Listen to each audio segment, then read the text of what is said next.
Thank you very much, Rico. And thank you very much, Mike. Parang when I was listening to that song, parang it's a song that I want to sing to Emman. And, but Emman's gone and she's with Jesus right now, and that gives me peace. Thank you very much for being with us tonight.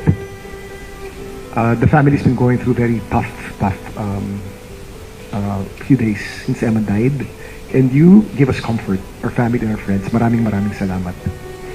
But tonight is a night of thanksgiving. Tonight is a night that I thank the Lord for what a beautiful life that He gave me.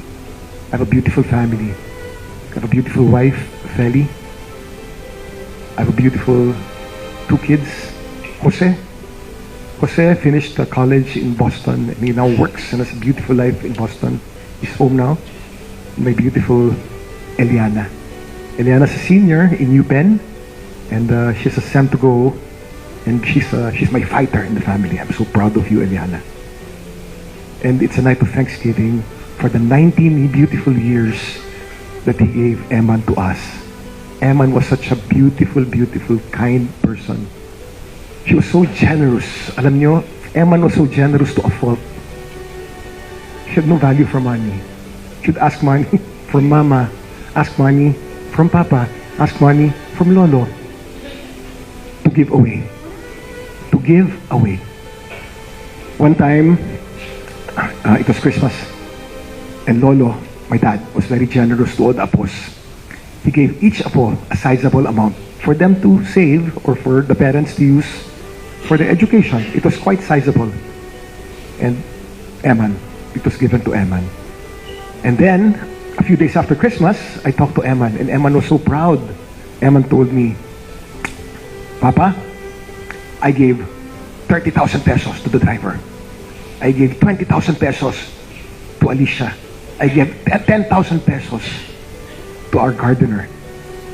And they were crying, tears of joy. I said, Emman, they cry because they've never received anything that big in their life. But I want to tell you that I'm not going to tell your mom because your mom will get very pissed. But I want to say that I am so proud of you.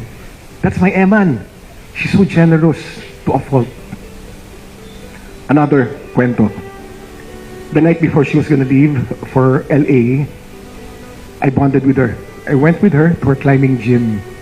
And then I said, Emman, your eyeglasses are a bit twisted already. I want to buy you a new pair. Okay, Papa. But I want to go with you climbing and maybe bond with your friends. So we went to the optical shop across the climbing gym, Hive Gym, and I bought her a pair of glasses. She chose a nice pair, and I spent something like 15,000 pesos on the pair, and she was so thankful. While I was having lens installed, it takes about 30 minutes. Emman said, Papa, I want to treat my friends in the gym pizza. I said, okay. So she went to Domino's Pizza. While I was waiting for the lens, she ordered pizza, she picked me up, and then we went to pay for the pizza, Domino's Pizza. I was expecting to pay like 3,500 pesos. The bill was 28,000 pesos. Emman bought something like 20 pizzas for all her friends in the gym, about 100 of them. That's my Emman. So generous.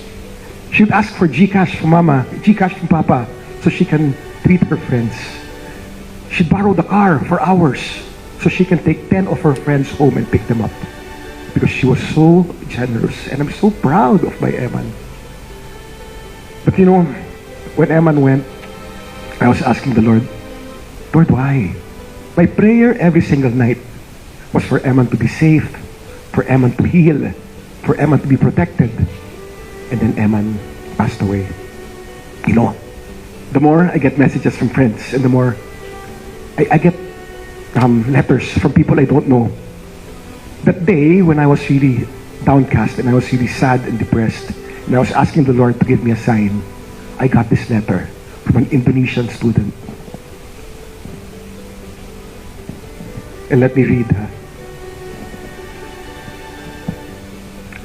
Hi, Mr. Atienza. It's Kahaya. I'm a student from Jakarta. I'd like to express my profound condolences for the loss of Emman. She was one of the brightest people I knew, and she was extremely inspirational. Ever since we met, we would be very open with each other about mental health. Even up to this year, I myself struggle with my own battles. And on the same day that she passed, I also attempted. I don't know why I am the one who's still here, and I'm endlessly sorry for that. But I hope it brings you some kind of solace that I will continue to live in honor of your daughter and will do everything in my power to keep it that way. That's one student that she touched. But based on what I see, she's touched so many lives, so many of her followers in social media. And the message is very clear. Be a little kind every day. Just a little kindness every single day. My Emman is gone. This is the lowest point in my life. But I have hope. Because if I'm kind today, just a little kind, then Emman is alive in my heart. Thank you very much for being here. Maraming salamat. Emman, I love you. Say hello to Jesus for me. You're so cute. Emansky, my little Emansky. I call her Emansky.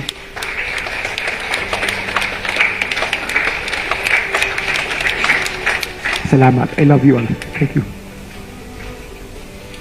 Kuya Kim, you were so strong. Isa pa si Feli, napaka-strong na mommy and woman. There are also people, saying that parents should always be with their children. But of course, we're working, we're busy. Noong una kasi, yun ang isa sa, mahirap pamatayan ng anak eh.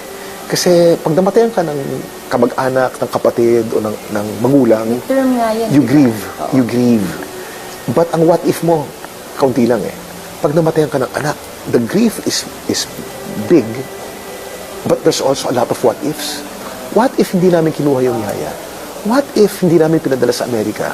What if I spent more time when she was younger? Ang daming ganyan. And then someone wrote to me. Ang galing nga eh. Namatayan sila. Nakalimutan ko ang pangalan. Hindi ko napapangalanan. Ang daming sumusulat sa akin ngayon that give me comfort eh. Kim, I know that you are blaming yourself for this. I just want to share to you my story. My husband works in a high-paying job in the Middle East. He's an engineer. And then we found out 6 years ago that my daughter is depressed and suicidal. My husband quit his high-paying job para pwede namin bantayan itong anak namin. Tinutukan namin. On the 6th year, she killed herself. Doon sa bahay, habang nakatutok sila, pumunta sa kabilang kwarto. Because when they're sick, they'll find a way. Matatalino yung mga yan eh. Hindi mo pwedeng bantayan ng 24/7 habang natutulog ka sa gitna ng gabi. When they're sick, habang natutulog ka, gagawin nila yan eh. Yung sinasabi na, bantayan mo. Tutukan mo. Tutukan. Hindi. Kuya Kim, ulan. Lalo siyang, she probably resent it even more. Yeah. Baka, masasakal siya, diba? Oo. And Emman pala loves her freedom. She loves her freedom. Oo. And, going to the States was her, ang sabi nga namin sa kanya, Emman, if you want to study in the Philippines, you can study in the Philippines. It's okay. Okay sa amin. And then after nag-gap year siya ng isang taon, sabi niya, I'm ready to study abroad. Ba? Ready ka na? But we saw kasi for the past year and a half na okay siya, we allowed her. I'm ready to study abroad. I want to go to LA.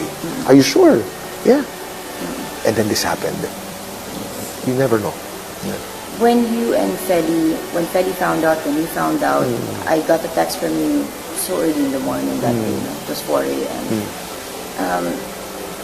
Can you go and share with us, Kuya Kim, when you read that message? Yeah, so we knew that Emman was not responding, no? And then nagpadala na nga kami ng, Feli was in the States then. Yeah. So may pumunta na rin sa bahay ni Emman.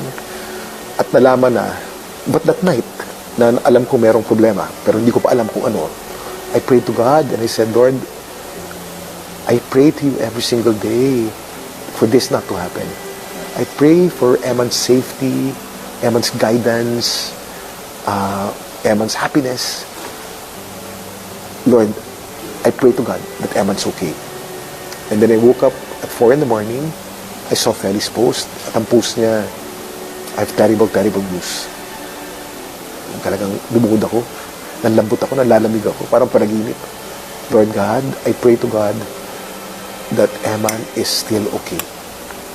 And then I got a phone call. I called Feli. Sabi niya, our Emman is gone. And it dawned on me that Emman is gone.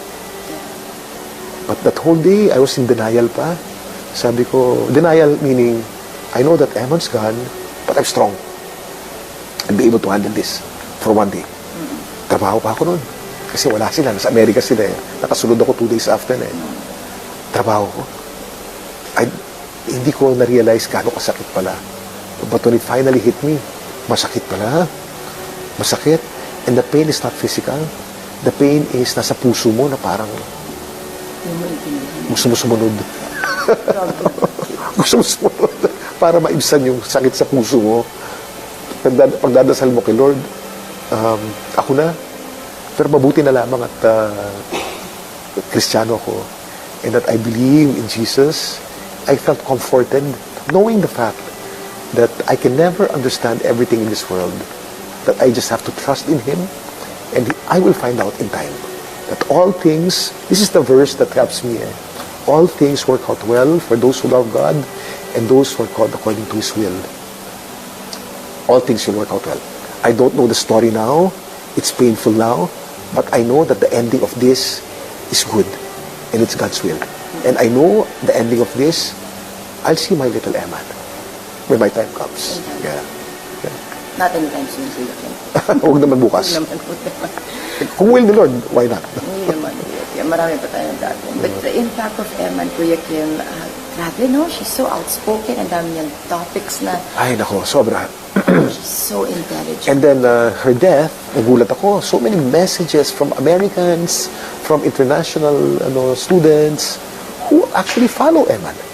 And now, her cause, which is kindness, a little kindness, is being talked about all over the world. And I guess it's God's way of showing me that Emman did not die in vain, that her death may purpose. Yeah. Kuya Kim, di ba sabi mo nga when you received the text, di ba, you hoped it was not real. Kasi Yeah. there were times before that they were also scared. How is the family coping? How is Feli? I'm amazed with how strong my family is. Si Feli, hindi nagpapakita ng emosyon yan eh. Malakas yan eh. She's a strong one in the family. I'm the emotional one eh. Nag-exercise yan. Inaasikaso niya yung mga details ng wake. Ang dinadaan sa pagka-busy. But I know that she's hurting, really hurting. It's just her way of coping. My kids are able to cope well as well. Jose's okay. Jose was the man in LA.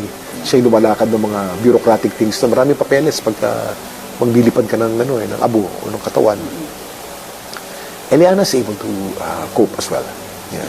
But I ask the viewers, mga kapamilya, ang dasal po na hiningi ko ay ipagdasal niyo po itong pamilya ko, si Feli, si Jose, si Eliana, that they may be comforted, they may find peace that defies human understanding, and that they may get closer to the Lord and understand God's love, which is more palpable. I can feel it more now that I'm crushed. The Lord saves those who are crushed in spirit, and I am crushed right now. But I sleep at night very soundly, strangely so, because I feel God's love. Yeah. Kuya Kim, sabi nga nila, wala daw word or feeling or expression that can describe how painful it is To lose a child. Yeah. Because hindi naman dapat ganun ang order of things. Yeah. And there's a term that if you lose a parent, na ulila ka, you're orphan, pag you lose a spouse, Byuda. widowed, pero walang term pag mawalan ka ng isang anak. Yeah. Because it's not natural eh. Walang definition. But again, I don't dwell on it. I believe it or not, I am in pain, but I also have peace. And the peace is coming from the Lord. If not for the Lord, Gretchen, walang ibig sabihin to eh. It's all meaningless. Para saan namatay si Emman? But if you believe in God, then everything has purpose. And you know that everything is according to His will.